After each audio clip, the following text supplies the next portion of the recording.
Welcome to watching our show or listening in. If you're listening to audio, this is OMJJ. And I'm Jessica Lewis. I'm Joshua Peltier. And this is the OMJ PUP. Wait, PUP? POUP. It's the Pop-Up Podcast. We are outside live. Well, by the time you see it, it'll be live. But we are outside in front of a church because we holy. We are here. That's the kind of show we can do a show in the church, in the gutter, in the sewer, on the jungle gyms, outside the jail.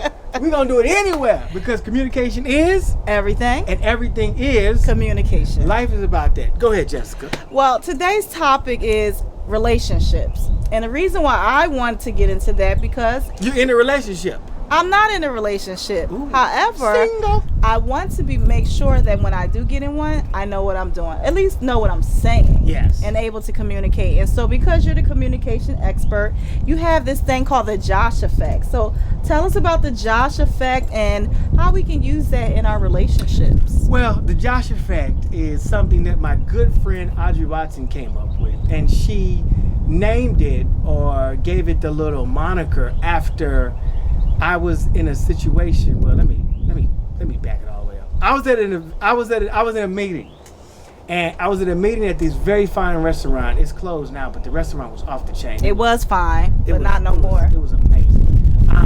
And I was in a meeting, and I left to go to the bathroom. And after I came back from the bathroom, I had a conversation with the waitress. Then the waitress brought over the cook. Then the cook contacted another waitress. Then the chef came over. So it was 5 people talking to me. And they had a bunch of questions about whatever you can think of. And it was 2 people I was having a meeting with. And it was a young lady and a young man. And the man looked back and said, "What the funnel cake is going on? Who is he and why are all those people talking to him?" And the young lady I was with said, "That's the Josh effect." So basically what it is it's the effect that I have on people after I meet them. Communication is what I does. So what I do is I give people tips, toolbits, techniques, understandings, theories, concepts on how they can deal with every single situation from a communication aspect. And everything is Communication. And communication is everything. Life is like that. How you sleep, how you drink, how you walk, how you talk, how you stand, how we got this set up. You all can't see this, but we got so many lights around this joint because we outside because you can't tell it. But if we had a light, you couldn't see us. And if you couldn't see us, what's that communicating? That we're not here. That we're not here and we ain't got no money. And we are cheap production. What we doing is big time. Everything is communication and communication is everything. So back to your question about relationships. Yes. Relationship, the foundation of any relationship is communication. And the challenge, and I work with a lot of couples, the challenge is there's no pre-communication. Give us an example of pre-communication. So in other words, let's say you're not in a relationship. Let's say you were in a relationship. Let's say you and a guy are madly in love. It's the best thing ever. Y'all can't wait to get together. Y'all just so, oh man, Jessica's so awesome and Robert is the best. I wasn't supposed to name his name, my bad. Not anybody I'm dating. Maybe somebody he's dating. That guy, hey, I did not mean to put his name out there. Who is Robert? Oh, no, yeah, that's how we're going to play it.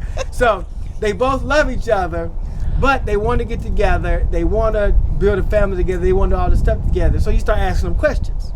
So what's the guy's favorite color? Maybe. And then they say stuff like, I don't know. And then I say, well, what's her favorite color? And then it's like, I don't know. What side of the bed does she like to sleep on? I'm not sure. Does she brush her teeth in the shower? Does she brush her teeth outside the sink? Does she like to take her trash out in the morning or in the daytime? Does she park her car on the street or does she park her car on the driveway? Now, these things may not seem like they're that important. But when you start to live with somebody and you cohabitate with another person, the smallest thing can cause the biggest challenge. And if you don't know these things ahead of time, then the challenge gets massive and more massive because you're like, what do you really know about me? You don't know anything about me. Now, these are just basic examples. But if you start asking questions like, let's say you're working at a factory. right? But my dream is to own a construction company, right? But did you know that before you got married? Right. But what happens is you get in the marriage and you start to think, well, I want this construction company, but I'm married. So now the person's thinking like, well, I can't do the construction company because I'm married, and then they start to blame the other person like, you stopped me from living out my dreams. You stopped me from wanting to become what I wanted to be. If you're supposed to be my wife, you're supposed to support me. If you're supposed to love me, you're supposed to have my back. But you can't do that because now you got a family, so it's hard for you to stop making that money and then over here doing something else.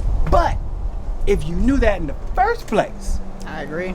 would you have even taken the time out to even jump into the marriage?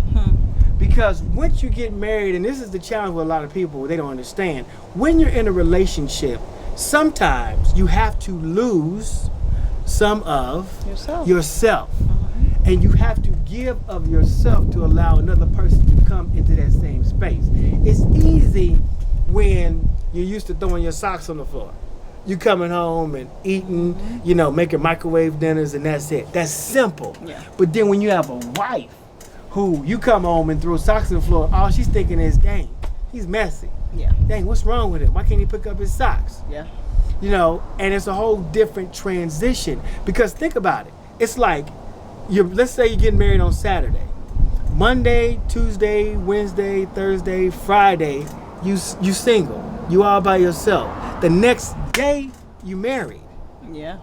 So you can't go from, I just throw my socks on the floor. Now you got to pick your socks up. And how about even wearing matching socks? How about that? It's deep. But the reality is, it's all communication. But so does it matter in the delivery of how something is being said? Is it the message and what's being said, or is it a combination of the two when it comes to how you receive what's being said to you? It's a very good question. That is a very good question. That is one of the most pivotal questions that I think is always overlooked. Yeah. What you want to do, and this happens when I deal with parents, I break this down to them. You want to communicate that you care. So the intent has to be that you care about the other person when you're talking about them. Because when you think about, if I care about this person, you will start to think about your delivery. You'll start to think about your tonality. You'll start to think about the message. You'll start to think about, you know, your nonverbals. When you're not caring about the person and you're putting your feelings and your emotions first, that's what happens. The anger, the animosity, all that stuff comes out, and the person receives it in such a way, all they're going to do is give you back the same thing. It's a basic rule of philosophy and physics. If I push you, what you want to do now? Push you back. You want to push me back. You know, but if I come with you trying not to push you, you usually want to give me the same energy back. That's right. So what happens is when people get mad and they say stuff, well, that's why your mama never loved you. This is not coming out with the ability to communicate that you care. Yeah. This is coming out with the communication that you're trying to hurt the other person. And what happens is this person now wants to rebut. And the communication process starts to get jammed up. All of because it's the way the intent happened in the first place. What I find is that oftentimes men and women don't want to ask those hard questions because they don't want to have that uncomfortable feeling during the conversation and whatever the aftermath may be. So what's a good approach to even starting those tough conversations? You want to, another good question. I mean, it's like you prepared this. I'm proud of you. What I do with a lot of couples, I tell you, and who's ever watching, if you're in a fresh relationship, if you're in an old relationship, if you're thinking about being in a relationship with a person, I'm going to give you this tidbit. Take a piece of paper, okay? Fold the piece of paper in half, all right? On one side, I want you to write what you like about the person, all right? Put at the top of the sheet, like, right? Now, what am I going to ask you to put on the other side? What you dislike. No. Bam. See? I did it on purpose. I knew you were going to do that. You put what you like and then what you love.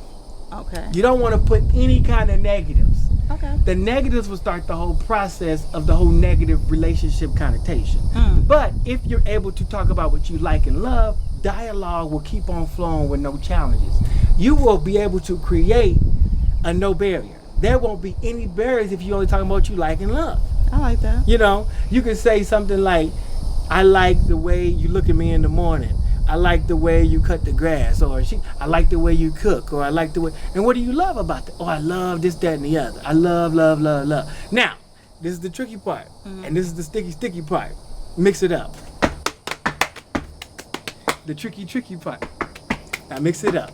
If you went to a black school, you understand. I don't get it. I was about to say ski weed, but they gonna get mad at me. That ain't it though. Oh, snap. Ooh, I know. Don't shoot me. Don't shoot me. Don't shoot me. Okay, so back it up. Rewind the tape. You put down the sheet of paper. One side what you like, one side what you love. And you number them. And you only do one line or whatever. What you do is you compare notes. Now, if there's a bunch of things that you like about the person and a few things that you love, that's not a bad thing.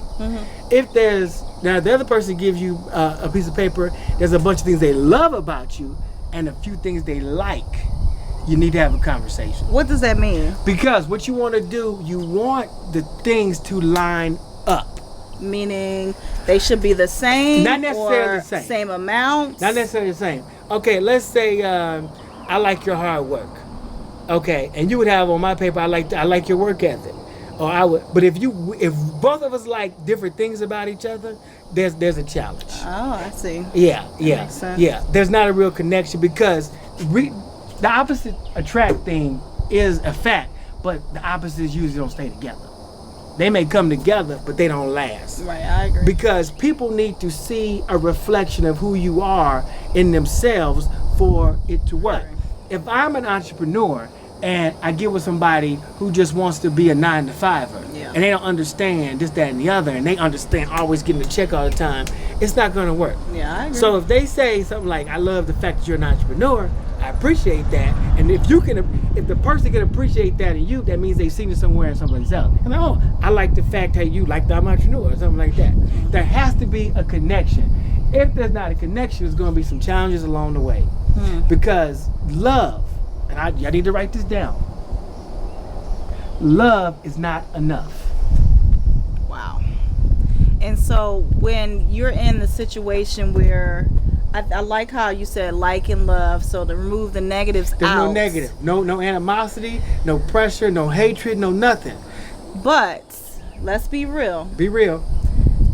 There's going to be things that you don't like about You don't put those on there. people. We're forgetting about the list. So the things, let's talk about boundaries. Let's talk about deal breakers. How do you communicate that in the pre-consultation? How do you express that lovingly? Not to necessarily change that person, but to make them aware of this is affecting our relationship. Well, even before that, you want to know the seriousness of the relationship. Okay. So, in other words, you want to cross the street. Yeah. But we want to know, is there a reason for us to even cross? So if this situation is not serious, and if it's not, and after you, sometimes, I promise you, you ask these few questions, they start to rethink everything. They start to rethink the whole process. And what I don't do, I try as hard as I can not to give advice. Okay. I try to keep everything positive, I keep everything level, but I will give you feedback so that you can figure out what you want to do. But you don't come to me and say, Josh, what should I do? I will ask you a series of questions. I was like, well, you have all these options. Now you make up the best decision for you. I can't tell you what to do. Because you can go back to me, man, Cynthia, my wife, Josh told me to leave you. So I'm out.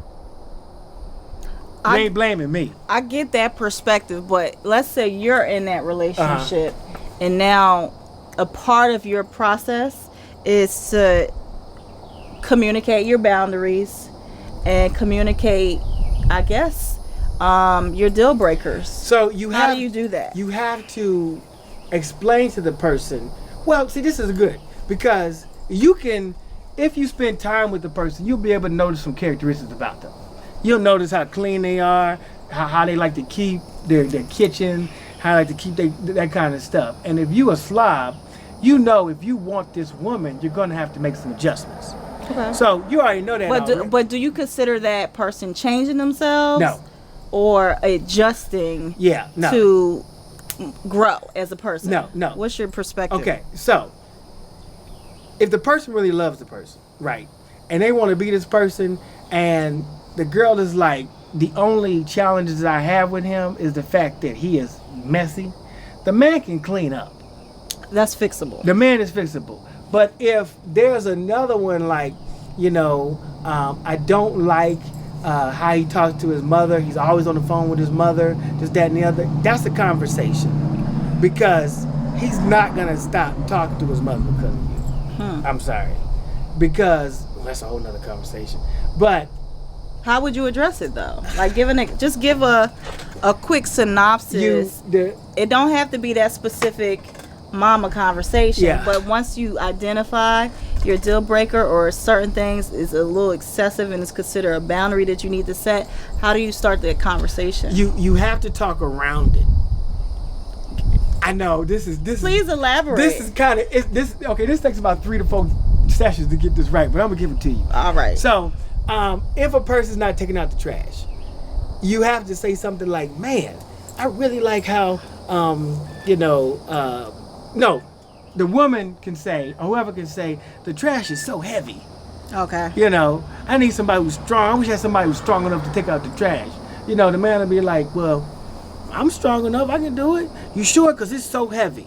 And I can barely lift it. So when he does it, then the woman goes crazy over it. Like, she makes the biggest deal out of it. Wow, you really are strong. Mess with his muscles and whatever. Start taking pictures of him, put them on Instagram, talking whatever. But now you made him think like he's empowering the situation. So if there's the mother situation, you can do the same thing. You can say something like, I really, really enjoy the relationship I have with my mother, but I really wish I had a bond like you and your mother have. Like this, that, and the other. So you putting it up. You putting the situation on the forefront, but you're not saying it's bad. So still removing the negative. Yes, still removing the negative. So you talking to him, yeah, me and my mother do have a something. Then the woman could say, because you talk to her all the time. And I just think that's so woman. And then he's gonna say, I don't talk to her that much. And it's like, yeah, you should time it. You should time it because it's so wonderful, because I wish I could talk to my mother that much. Next time I'll time it for you. And they say, look. And then he'd be like, you know what? I might talk to my mama a lot. You know what? I like that. And then he'd be like, maybe I should spend more time talking to you. It's like, no, you know what? Your mother is so awesome. This, that, and the other. I just really appreciate it. I just wish I had what y'all had. No. Subconsciously, this is what'll happen. But if you do it like this, you talk to your mama way too much. When you gonna stop talking to your mama? I'm your wife. This is the same thing. This is the same thing. Yeah. It's gonna come back.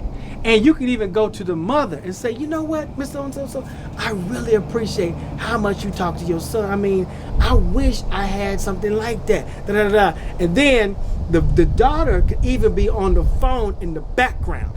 This is expert level stuff. Like, is that your mama again? Hey, let me talk to her. And then she can start having a conversation with her. Okay. So then it's subconsciously, the mama be like, I don't feel like talking to your wife all the time, every time I talk to you. Why do I always have to talk to her? Yeah. It's like, well, mama, we married. She talks about she didn't have that with her mama. Yeah. And then now the son is thinking like, that's some Jedi mind tricks right there. Y'all listen to this? It's all communication. Y'all listening? It's all communication. But what you didn't do, you never told the person, hang up with your mama. Wow. Stop talking to me. That's powerful. Stop talking to her. Yeah. The men, I'm telling you, men, especially, but people, period.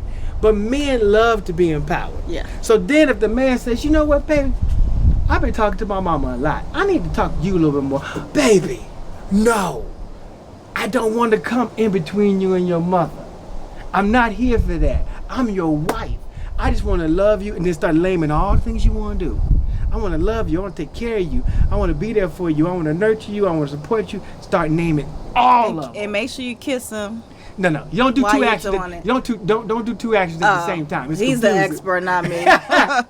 What'll happen is he will start to engage with you. Okay. And he'll be like, you know what? You are so awesome. You don't mind me talking to my mother, this, that, and the other, but I feel like da. I'm telling you. That sounds powerful. Okay, I love. But it takes that. a process for it to happen because you have to believe that it's going to work. That's right. The challenge is your instinct says, no, I'm not doing that. I'm not doing that. I'm not doing that because he needs to stop. And I try to tell people behaviors change like this. Yeah. You know, they don't switch. That's right. But for the behavior to change, the person you're talking to has to accept it. That's right. And once they accept it, all you do is just keep on hammering it, but you don't hammer it like this. Yeah. You tap it from the side. I like that. Positive reinforcement. Yeah, it's tricky. Trust me. I like Same thing that. with kids. If you have a boyfriend that you don't like, that the daughter is dating, don't go off on the girl about the daughter, the husband, the boyfriend. All it's gonna do is push her closer and closer to him. And you're gonna be pissed. Yeah. Can we stay pissed on church grounds? We're gonna pray for it. You're gonna be urinated. Wait, that didn't sound right. I'm glad 30 minutes is up. We never said we were in front of the church. I did. No, I said we not on this one. That was another take. But it's okay, guys. So we want to thank our communications expert Josh for giving us, those are some really strong nuggets. I really hope y'all took some notes because there is a way to go about communicating with somebody without attacking them, communicating it constructively so that they receive it. And even you'll, like he said, you may see some gradual change, but if you don't know how to even start there, these tips that we're going to give you on the course of our podcast will allow for you to literally maneuver any situation, home, school, work, business, and everything in between. So please look forward to our next topic, which will be work. How to communicate while in business or at work so that you know how to understand how to interpersonally connect with the people that you have to do business with. I'm excited about that. So our next topic is going to be work. That's a tough one. Work, all caps, with exclamation marks after it. Work. Yes, because we want you guys to be able to commute in different levels. So each topic is going to have a specific Work it up. You know what that is? He's showing his age right now, but it's That's okay. Sierra. That is not Sierra. We're going to leave that alone. That's not how you sing the song. But either way, guys, look forward to our next topic. You're watching OMJJ. Thank y'all for watching. Pop Up Podcast. You messed it up.